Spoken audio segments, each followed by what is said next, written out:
السلام علیکم ورحمۃ اللہ تعالی وبرکاتہ۔ الحمد للہ الصلاۃ والسلام علی رسول اللہ، اما بعد فاعوذ باللہ من الشیطان الرجیم، بسم اللہ الرحمن الرحیم۔ وَلْتَكُن مِّنكُمْ أُمَّةٌ يَدْعُونَ إِلَى الْخَيْرِ وَيَأْمُرُونَ بِالْمَعْرُوفِ وَيَنْهَوْنَ عَنِ الْمُنكَرِ وَأُولَئِكَ هُمُ الْمُفْلِحُونَ۔ صدق اللہ العظیم۔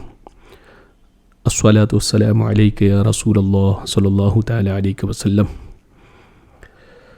معزز سامعین، آج انشاءاللہ تبارک و تعالی سورہ آل عمران کی آیہ نمبر 104 سے ہم شروع کریں گے۔ اللہ تبارک و تعالی فرماتا ہے وَلْتَكُن مِّنكُمْ أُمَّةٌ يَدْعُونَ إِلَى الْخَيْرِ، اور تم میں ایک گروہ ایسا ہونا چاہیے کہ بھلائی کی طرف بلائیں، وَيَأْمُرُونَ بِالْمَعْرُوفِ وَيَنْهَوْنَ عَنِ الْمُنكَرِ، اور اچھی بات کا حکم دے اور بری بات سے منع کریں، وَأُولَئِكَ هُمُ الْمُفْلِحُونَ، اور یہی لوگ مراد کو پہنچے۔ اس سے پہلے والی آیتوں میں اللہ تبارک و تعالیٰ نے کفار اہل کتاب کی دو وجہ سے مذمت فرمائی تھی۔ ایک وجہ ہے کہ وہ خود کافر تھے، اور دوسری وجہ یہ ہے کہ وہ مسلمانوں کو گمراہ کرنے کی کوشش کرتے تھے۔ تو اللہ تبارک و تعالیٰ نے ان کی مذمت کی، اور پھر مسلمانوں کو حکم دیا اس آیت کریمہ میں کہ تم لوگوں میں ایک جماعت ایسی ہونی چاہیے جو نیک کاموں کا حکم دے اور برے کاموں سے روکے۔ چونکہ یہ پاسبل نہیں ہے کہ تمام کے تمام مسلمان ایک ہی کام میں لگ جائیں، لیکن اتنا ہو سکتا ہے کہ مسلمانوں کا ایک گروپ جو لوگوں کو جو ہے بھلائی کی طرف بلائیں اور برائی سے روکے، اچھی بات کا حکم دے اور بری بات سے منع کرے۔ اور دوسری آیت کریمہ میں اللہ تبارک و تعالیٰ نے اس امت کو بہترین امت قرار دیا۔ اس کا ریزن کیا ہے؟ تو اس آیت کریمہ میں اللہ تعالیٰ فرماتے ہیں کنتم خیر امت اخرجت للناس تأمرون بالمعروف وتنہون عن المنکر، تم ان سب امتوں میں جو لوگوں کے لیے ظاہر کی گئی ہے تم بہترین امت ہو۔ کیوں؟ اس لیے کہ تم نیکی کا حکم دیتے ہو اور برائی سے روکتے ہو۔ بہترین امت ہونے کا سبب یہ بتایا گیا کہ بھلائی کا حکم دینا اور برائی سے روکنا۔ اور سورہ مائدہ میں یہ بات بتائی گئی ہے کہ بنی اسرائیل میں ایک قوم پر لعنت کی گئی انبیاء کی زبان سے، لعن الذین کفروا من بنی اسرائیل علی لسان داؤد وعیسی ابن مریم ذلک بما عصوا وکانوا یعتدون۔ بنو اسرائیل سے جنہوں نے کفر کیا وہ داؤد اور عیسی ابن مریم کی زبان پر لعنت کیے گئے، یعنی ان دونوں نبیوں کی زبان مبارک کے ذریعے ان پر لعنت کی گئی۔ اس کی وجہ کیا تھی؟ اس کی وجہ یہ تھی کہ انہوں نے نافرمانی کی اور حد سے بڑھنے لگے، اور کانوا لا یتناہون عن منکر فعلوہ لبئس ما کانوا یفعلون۔ ان کی برائی کیا تھی؟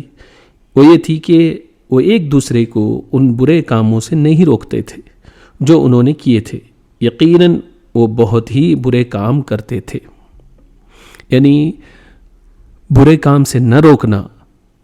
نیکی کا حکم نہ دینا، اس تعلق سے فرمایا گیا کہ ان کا یہ برا کام تھا۔ اور مسلم شریف کی حدیث میں ہے کہ سرور دو عالم صلی اللہ تعالی علیہ وسلم نے ارشاد فرمایا کہ تم میں سے جس شخص نے برائی کو دیکھا تو اسے چاہیے کہ اپنے ہاتھ سے اس برائی کو روکے، اگر وہ اس کی طاقت نہیں رکھتا تو اپنی زبان سے اسے روکنے کی کوشش کرے،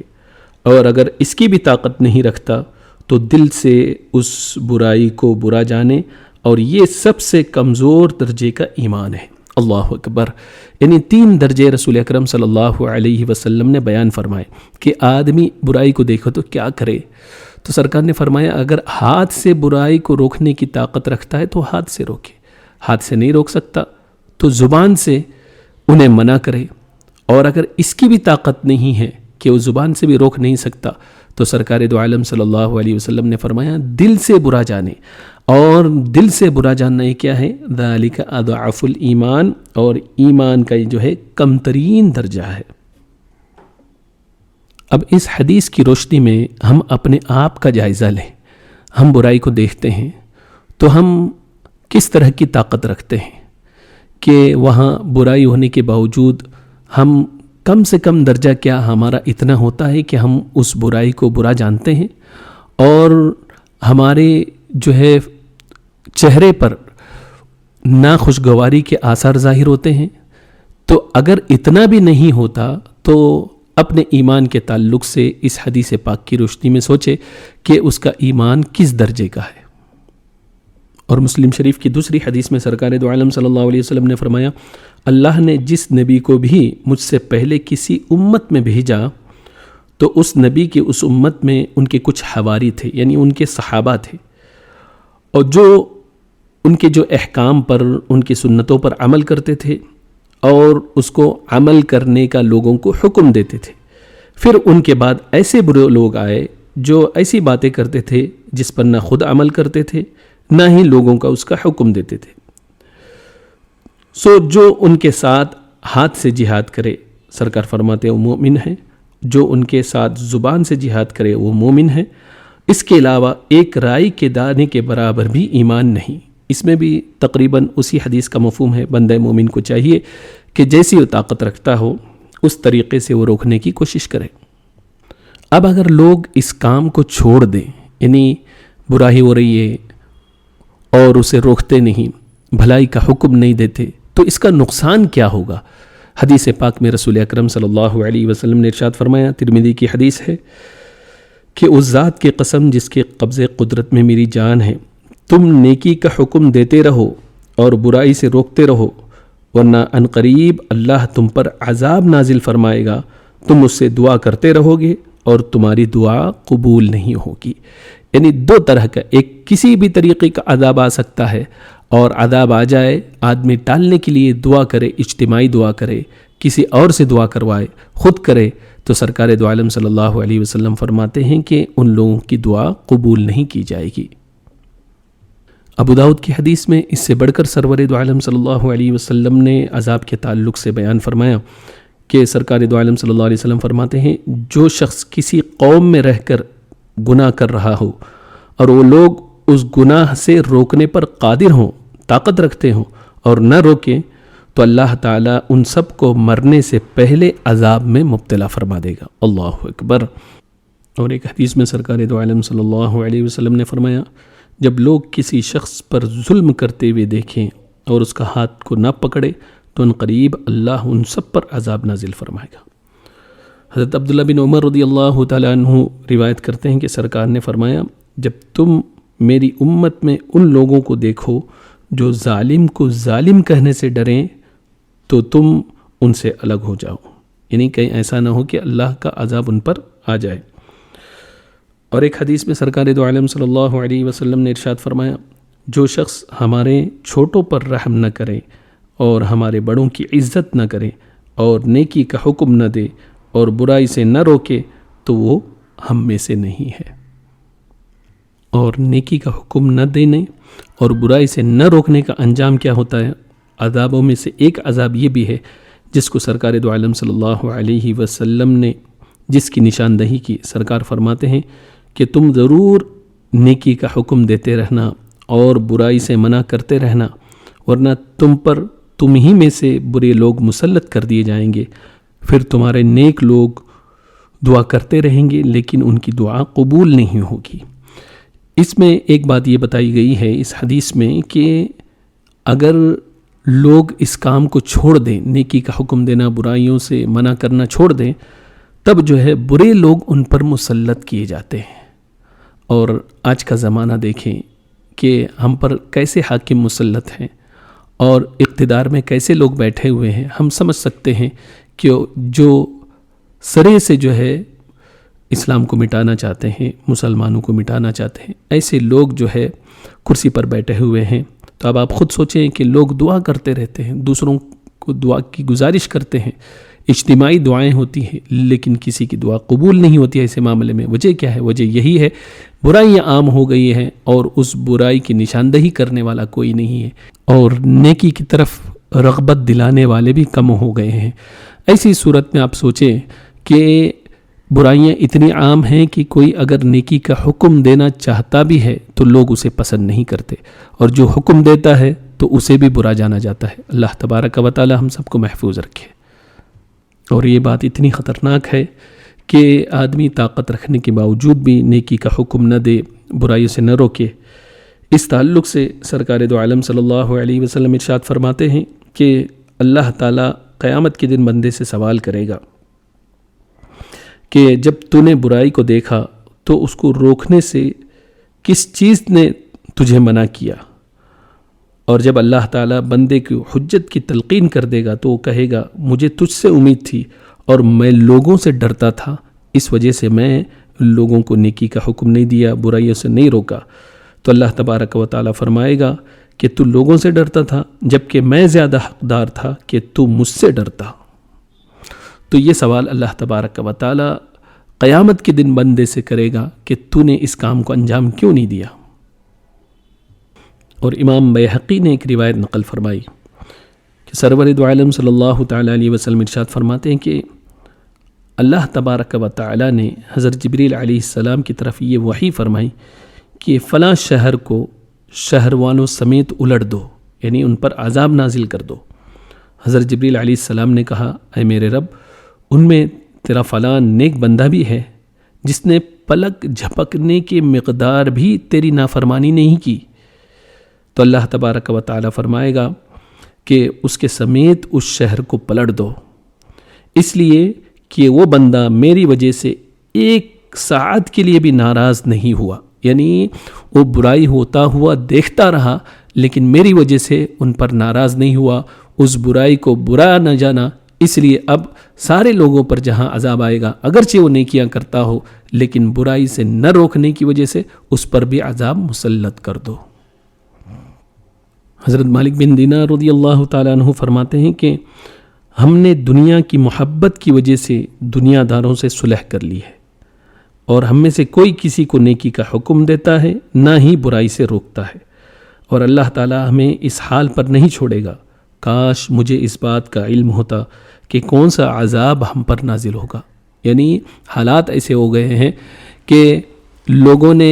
نیکی کا حکم دینا، برائیوں سے منع کرنا چھوڑ دیا ہے اور دنیا داروں کی طرح ہو گئے ہیں۔ ایسی صورت میں کبھی بھی جو ہے اللہ کا عذاب آ سکتا ہے۔ اب ایک سوال ہمارے ذہن میں آ سکتا ہے، نیکی کا حکم دینا ہے تو کیا ایسا شخص جو خود وہ نیکی نہیں کرتا تو کیا اس نیکی کا حکم دے؟ کیا کوئی شخص برائی سے نہیں رکتا تو کیا وہ کسی دوسرے کو برائی سے روک سکتا ہے؟ یقیناً روک سکتا ہے، اس لیے کہ حدیث پاک میں ہے رسول اکرم صلی اللہ علیہ وسلم کی خدمت میں صحابہ کی ایک جماعت حاضر ہوئی۔ انہوں نے عرض کیا رسول اللہ صلی اللہ علیہ وسلم ہمیں یہ بتائیں، اگر ہم نے تمام نیکیوں پر عمل کر لیا حتیٰ کہ کوئی نیکی باقی نہ بچے، مگر ہم نے اس پر عمل بھی کر لیا ہو اور تمام برائیوں سے ہم نے اپنے آپ کو بچا لیا حتیٰ کہ کوئی برائی نہ بچے، یعنی ساری کی ساری برائیوں سے ہم نے اپنے آپ کو بچا لیا، تو کیا اس وقت ہمارے لیے امر بالمعروف اور نہی عن المنکر کو ترک کرنے کی اجازت ہے؟ تو سرکار دو عالم صلی اللہ علیہ وسلم نے فرمایا نیکیوں کا حکم دو اگرچہ تم نیکیوں پر عمل نہ کرتے ہو، اور برائیوں سے روکو اگرچہ تم برائیوں سے نہ رکتے ہو۔ تو اس سے بات کیا سمجھ میں آئی؟ بات یہ سمجھ میں آئی اگرچہ بندہ مومن نیکی پر عمل نہ کرتا ہو، نیکی نہ کرتا ہو، لیکن پھر بھی حکم یہ ہے کہ وہ نیکیوں کا حکم دے، اگرچہ وہ خود برائی سے نہ بچتا ہو، اللہ نہ کرے، لیکن پھر بھی حکم یہ ہے کہ لوگوں کو برائیوں سے بچانے کی کوشش کرے۔ حدیث پاک میں رسول اکرم صلی اللہ علیہ وسلم نے ایک مثال کے ذریعے سمجھایا، جو لوگ نیکی کا حکم نہیں دیتے، برائی سے نہیں روکتے، تو اس کا انجام کیا ہوگا۔ مثال کے ذریعے سرکار فرماتے ہیں کہ اللہ تعالیٰ کی حدود میں مداہنت کرنے والے، یعنی شریعت کے خلاف چیز دیکھ کر قدرت کے باوجود منع نہ کرنے والے، اور حدود اللہ میں واقع ہونے والی کی مثال یہ ہے، سرکار مثال دیتے فرماتے ایک قوم نے جہاز کے بارے میں قرار ڈالا، یعنی ہمیں کہاں بیٹھنا ہے، بعض اوپر کے حصے میں بیٹھ گئے، بعض نیچے کے حصے میں بیٹھ گئے، اور نیچے والے پانی لینے کے لیے اوپر جایا کرتے تھے اور پانی لے کر ان کے پاس سے گزرتے تو انہیں تکلیف ہوتی، تو اوپر والوں نے شکایت کی تو نیچے والوں نے کیا کیا، ایک کلہاڑی لے کر نیچے کا تختہ کاٹنا شروع کر دیا، اوپر والوں نے دیکھا تو پوچھا کیا بات ہے کہ تم تختہ توڑ رہے ہو؟ انہوں نے کہا کہ پانی لینے اوپر جاتا ہوں تو تمہیں تکلیف ہوتی ہے، تو اس کی صورت یہی ہے کہ ہم نیچے کا تختہ کاٹ کر پانی یہیں سے لے لیں تو تم لوگوں کو تکلیف نہیں ہوگی۔ بس سرکار فرماتے اس صورت میں اگر اوپر والوں نے اس کا ہاتھ پکڑ لیا اور تختہ کاٹنے سے روک دیا تو اسے بھی نجات دیں گے اور خود کو بھی بچا لیں گے، اور اگر چھوڑ دیا تو اسے بھی ہلاک کریں گے اور خود بھی ہلاک ہوں گے۔ یعنی اس مثال سے بات سمجھ میں آئی کہ نیچے کا آدمی اگر جہاز میں تختہ کاٹ دے تو پانی جہاز کے اندر آ جائے گا اور پورا جہاز ڈوب جائے گا۔ اگر اوپر والے دیکھنے کے باوجود نیچے والوں کو نہ روکے تختہ کاٹنے سے تو وہ تختہ کاٹنے والے بھی ہلاک ہوں گے، اور جو اوپر کے حصے میں تھے دیکھنے کے باوجود منع نہیں کر رہے تھے وہ بھی ہلاک ہوں گے۔ ایسی ہی مثال ہے جو برائی کرتے ہیں اور برائی کرنے والوں کو دیکھنے کے باوجود وہ دیکھنے والے روکتے نہیں، تو ان دونوں کی مثال ایسی ہے کہ برائی کرنے والا خود بھی ہلاک ہوگا، اور جو برائی کو دیکھ کر روکنے کی طاقت رکھنے کے باوجود نہیں روکتا وہ بھی اس کی ہلاکت میں شامل ہوگا۔ تو ہمیں چاہیے کہ احادیث کریمہ پر غور کریں، حتی المقدور یہ کوشش کریں کہ برائیوں سے خود بھی بچیں، دوسروں کو بھی بچانے کی کوشش کریں، نیکی خود بھی کریں اور دوسروں کو نیکیوں کا حکم بھی دیں، اور اگر برائی سے منع کرنے کی قدرت نہیں رکھتے تو کم سے کم اتنا تو ہو کہ دل میں اس کو برا جانیں، وہاں سے ہٹیں، اس لیے کہ سرکار دو عالم صلی اللہ علیہ وسلم نے فرمایا ذالک اضعف الایمان، کہ دل میں برا جاننا یہ ایمان کا کم ترین حصہ ہے۔ اللہ تبارک و تعالی ہمیں قرآن اور سرور دو عالم صلی اللہ علیہ وسلم کی احادیث کریمہ پر عمل کرنے کی توفیق عطا فرمائے، نیکیوں کا حکم دینے کی توفیق عطا فرمائے، برائیوں سے خود رکنے اور دوسروں کو بھی روکنے کی توفیق عطا فرمائے۔ استغفر اللہ ربی من کل ذنب واتوب الیہ، وآخر دعوانا ان الحمد للہ رب العالمین۔